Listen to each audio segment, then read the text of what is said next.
In my humble opinions, kuhusiana na Young Africans kutangaza kwamba wanapaswa mashabiki kuingia bure kuisupport timu yao,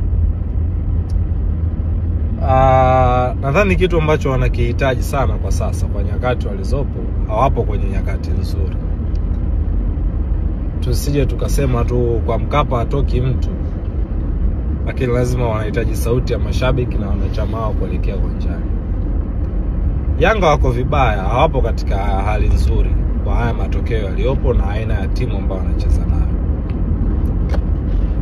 Yanga kwa sasa kiukweli kabisa wanahitaji kutiwa moyo.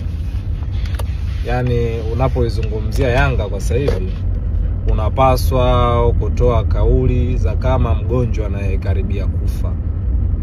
Uruhusiwe, hata kama unajua mgonjwa huyo ugonjwa haponi, basi kusema wewe bana utopona. Anapaswa kupewa moyo kwa sababu hali yake si nzuri. Na kwa nini nasema anapaswa kupewa moyo?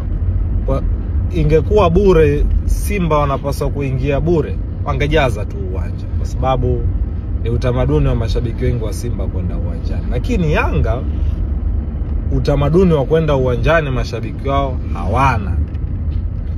Hata katika hiyo bure hiyo wanaweza sijaze uwanja. Kwa hiyo inapaswa kuwa support, ni timu yetu kutoka Tanzania. Tuna tofauti zetu za kishabiki zile, lakini nafikiri kwa sasa tuziweke kando zile tofauti zetu za kishabiki. Kwa wenzetu Jangwani kuna kama msiba.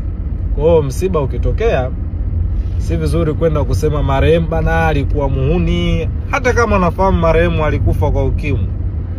Lakini wewe unapaswa kutoa maneno ya faraja. Kwa hiyo tusogeze kuni Jangwani, tafute mashehe au mapadri kwa ajili ya maombolezo. Na hata ikibidi mashabiki wa Simba kama wataenda uwanjani, wakamsupport mtani wao, amsaidie kujaza uwanja, usupport ili aweze kuvuka kuingia hatua ya makundi. Sababu hali ni mbaya.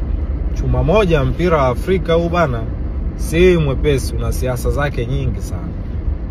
Kwa hiyo katika maombi Yanga pia anapaswa kuwepo katika maombi.